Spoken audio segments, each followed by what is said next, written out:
بسم اللہ الرحمن الرحیم. آپ کو معلوم ہے کہ نماز شروع کرنے سے پہلے امام کیا کہتا ہے؟ حرم کی نماز سنی کبھی کسی نے ٹیلی ویژن پہ؟ یا ایک جملہ دہرایا جاتا ہے سووا صفوفکم. کیا مطلب ہے سووا؟ سووا کا لفظ تسویہ سے ہے. سوا سوا ان علیہم پڑھا ہے آپ نے نا؟ کیا مطلب اس کا؟ برابر ہے. تو اپنی صفیں برابر کر لو. برابر کرنے کا کیا مطلب ہے؟ کہاں سے برابر؟ لفظوں پر غور کیجئے. سووا صفوفکم. چلیے عربی میں نہیں سوچیے، اردو میں سوچیے. اپنی صفیں برابر کرو. برابر میں کیا ہے؟ مثلاً یہ دو پینسلوں کو دو آپ صف کے برابر سمجھے، تو جب ہم کہیں گے سووا صفوفکم تو اس کا مطلب کیا ہوگا؟ ان کو دائیں بائیں سے بھی برابر کرنا ہوگا اور دو صفوں کے بیچ کا فاصلہ بھی برابر ہوگا. اس میں ابھی لوگوں کے بیچ میں برابری کی بات کوئی نہیں ہو رہی، صفوں کے بیچ میں برابری کی بات ہو رہی ہے. ٹھیک ہے؟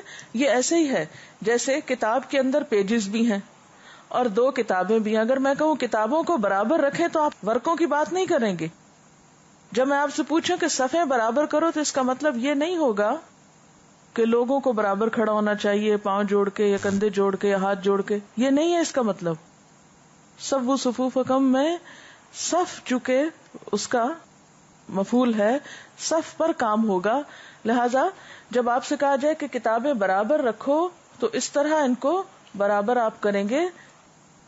اور اگر آپ کو کہا جائے کہ کاغذ ترتیب سے ان کے ہوں تو اگر کوئی مڑا وڑا تو اس کو سیدھا کر دیں گے آپ.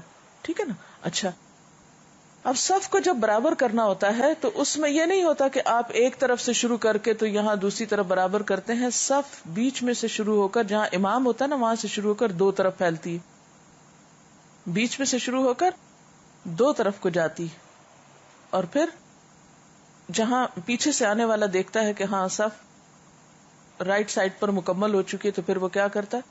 لیفٹ کی طرف پھیلتا چلا جاتا، اور اس طرح اعتدال کے ساتھ دونوں طرف جاتے ہیں. یہ ہے سووا صفوفکم. اچھا، پھر اس کے بعد امام اور کیا کہتا ہے؟ واعتدلوا. سووا صفوفکم واعتدلوا. واعتدلوا کا مطلب ہے اعتدال، یعنی بیلنسڈ ہو جاؤ، معتدل ہو جاؤ، یعنی برابر ہو جاؤ. عدل کس کو کہتے ہیں؟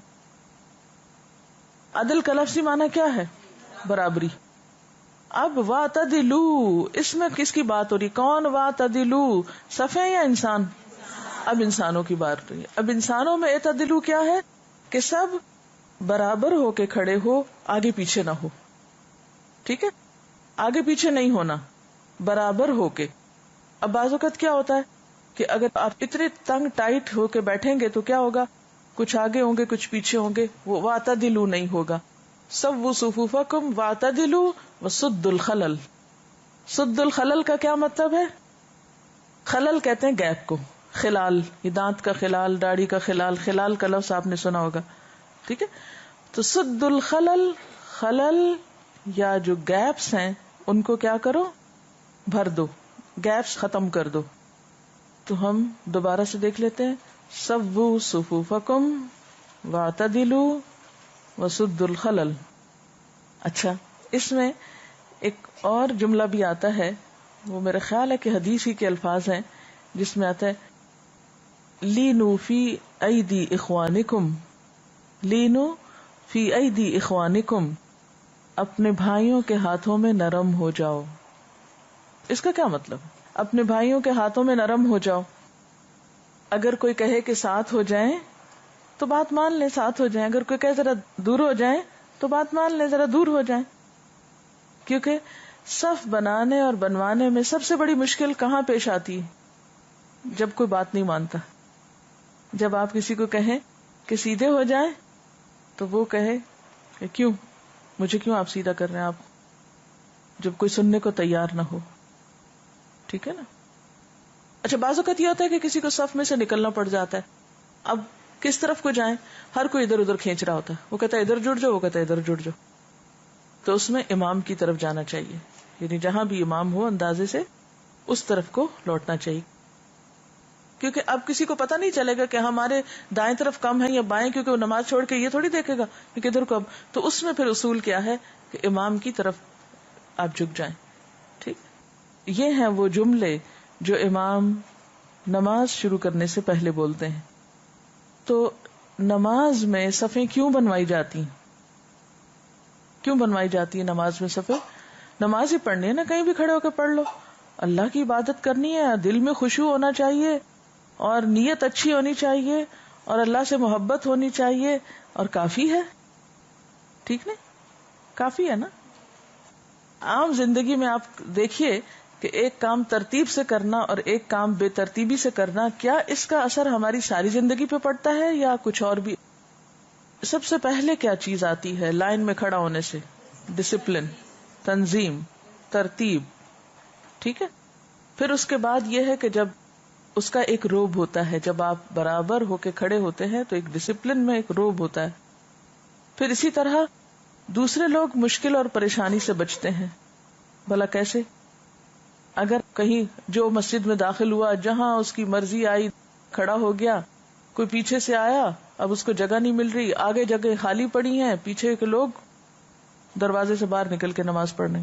حرم میں اکثر ایسے ہی ہوتا ہے، جہاں لوگوں کا جی چاہتا ہے کھڑے ہو جاتے ہیں اور پھر اسپل آؤٹ ہو جاتے ہیں باہر.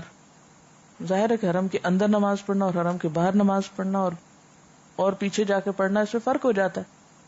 تو اس لیے ہمیں ہر جگہ پر، مثلا اب اگر یہاں پر آپ جہاں جس کا جی چاہے بیٹھ جائے، بیچ میں جگہ خالی چھوڑ دے، ایک ایک جگہ آپ میں سے ہر ایک کی اتنی قیمتی ہے کہ کچھ لوگ بےچارے اوپر بیٹھے ہوئے ہیں. اب مجھے ان کا بار بار خیال آتا ہے کہ وہ اوپر بیٹھے ہیں، ان کو پراپر جگہ ملنی چاہیے تھی، لیکن وہ اسی وقت ان کو پراپر مل سکتے ہیں جب یہاں پر سب لوگ صحیح طور پر اپنی اپنی جگہ پر بیٹھیں، کوئی گیپ نہ ہو، کوئی رستے اور کوئی خلا نہ ہو، تاکہ سب لوگوں کو ایک طرح سے اچھا موقع ملے بیٹھنے کا. اچھا، اور کیا فائدہ ہوتا ہے جب صفیں برابر ہوتی ہیں؟ آپس کے تعلقات پر کوئی فرق پڑتا ہے گیپس کے ہونے یا نہ ہونے سے؟ آپس میں جو تعلقات ہیں، باہم دو لوگ اگر بیٹھے ہوئے ہیں، دونوں ایک دوسرے کی رعایت کرتے ہیں، کوئی کسی کے اوپر نہیں چڑھا ہوا، کوئی کسی کو تکلیف نہیں دے رہا، تو اس سے بھی کیا ہوگا؟ باہمی تعلقات اچھے ہوں گے، آپ ایک دوسرے کا ادب احترام کرنا جانیں گے. اور اگر آپ کسی کے آگے آ کے کھڑے ہو جاتے ہیں، کسی کو دھکا دے رہے ہیں، کسی کو پریشان کر رہے ہیں، تو اس سے. اور پھر یہ کہ نماز جو ہے وہ پوری زندگی کا آئینہ ہے. نماز جو ہے نا وہ ایک مین پلر ہے ہمارے دین کی عمارت کا. اگر اس کو گرا دیا جائے سارا دین نیچے آ جاتا ہے. الصلاۃ عماد الدین، آپ نے پڑھا ہوگا یہ کہ نماز دین کا ستون ہے. ٹھیک ہے نا. تو اس ستون کو بہت محنت کے ساتھ برقرار رکھنا چاہیے. ٹھیک ہے. تو ہمارے دین نے تو ہمیں اتنا ڈسپلن سکھایا ہے، اور دن میں 5 دفعہ لائن بنوائی ہے ہم سے. ٹھیک ہے، عورتیں نہیں بناتی، لیکن عورتوں کو بھی یہ منع تو نہیں ہے کہ مسجد نہ جائیں یا مسجد میں نماز نہ پڑھیں. جب جب موقع ملے پڑھ سکتے ہیں آپ، جہاں کہیں خاص طور پہ ان بڑی مسجدوں میں، لیکن اس کے لیے انسان کو صحیح طریقہ آنا چاہیے، اس کی تیاری بھی ہونی چاہیے. کیونکہ بغیر علم کے جب آپ عبادت کرتے ہیں تو اس عبادت میں نہ وہ لطف آتا ہے، کیونکہ وہ شک پڑ جاتا ہے نا. اچھا اوہو، اب یہ میرے پاس سے نکل گیا، اب میں کدھر جاؤں، ادھر جاؤں کہ ادھر جاؤں، اس کو کھینچوں کہ خود موو کروں. اب وہ اس کو کھینچ رہا، وہ اڑ کے کھڑا ہوا، وہ اس کو کھینچ رہا، اس کا اڑ کے کھڑا ہوا. اسی لیے آپ صلی اللہ علیہ وسلم فرمایا کہ لینو فی ایدی اخوانکم، اپنے بھائیوں کے ہاتھوں میں نرم ہو جائے. اگر اس نے کھینچ لیا، کھینچ جاؤ. اب نماز میں بھی جھگڑا شروع ہو گیا، نماز میں بھی کھینچا تانی شروع ہو گئی، وہ ادھر اپنی طرف کھینچ رہا ہے، وہ اپنی طرف کھینچ رہا ہے.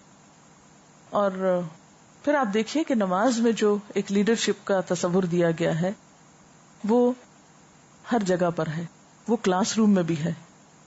استاد جو ہے وہ ایک امام کے قائم مقام ہوتا ہے کلاس روم کے اندر، اور جو طالب علم ہے ان کا فرض کیا بنتا ہے کہ وہ اس ڈسپلن کو قائم رکھیں اور اس کی بات مانے اور سنے. کیونکہ اگر ایسا نہیں ہوگا تو نتیجہ کیا ہوگا؟ اس وقت کا ہم صحیح استعمال نہیں کر سکیں گے. وآخر دعوانا ان الحمد للہ رب العالمین. اللہ اکبر اللہ اکبر لا إله إلا الله والله أكبر الله أكبر ولله الحمد الله أكبر الله أكبر لا إله إلا الله والله أكبر الله أكبر ولله الحمد الله أكبر الله أكبر لا إله إلا الله والله أكبر الله أكبر ولله الحمد